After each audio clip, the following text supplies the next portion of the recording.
We need banking, but do we need banks? What's the role of the government? What's the role of the regulator? We have a fabulous panel today. We have Zita McMillan from the Financial Control Agency, Steve Weston from Barclays. So this is now open forum. They're affecting millions of customers. We'd like to be regulated. No income, no assets, no jobs. At some point, the market's going to plateau out. Tonight's a very clear conversation. Culture. UK and Europe are obsessed with strategy as we try to think ourselves to success. We are so privileged here tonight. Peter Cheese, Chief Executive of the Chartered Institute of Personnel and Development. We also have Professor Chris Brady from Salford University, our resident academic. The behaviour is the written rules, the culture are the unwritten, embedded beliefs and rules. The British government has really fallen in love with this whole sector. Not every company finds its lack of success shown to 100 million TV viewers every fortnight. But we do, and the staff do.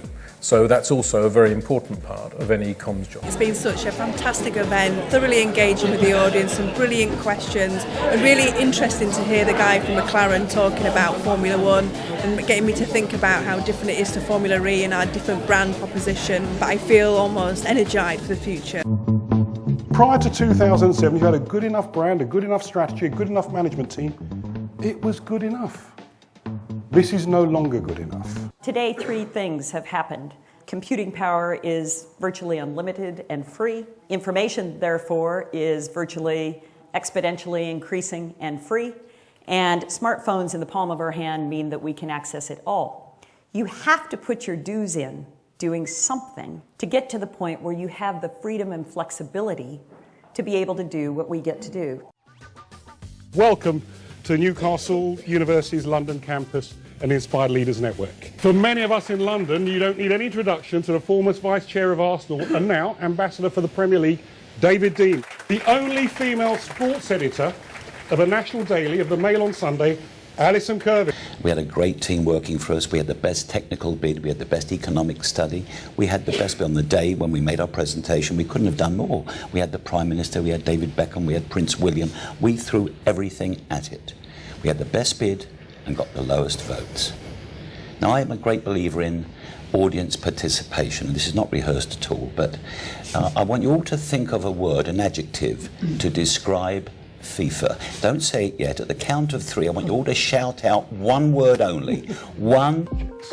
Please welcome our fantastic panel. I think the one thing Trump has done is he's lifted the curtain on issues that do touch middle America and also that people are afraid to talk. Amanda Broderick, I'm CEO of Newcastle University London. You're all very welcome. Are we at the start of a cultural revolution?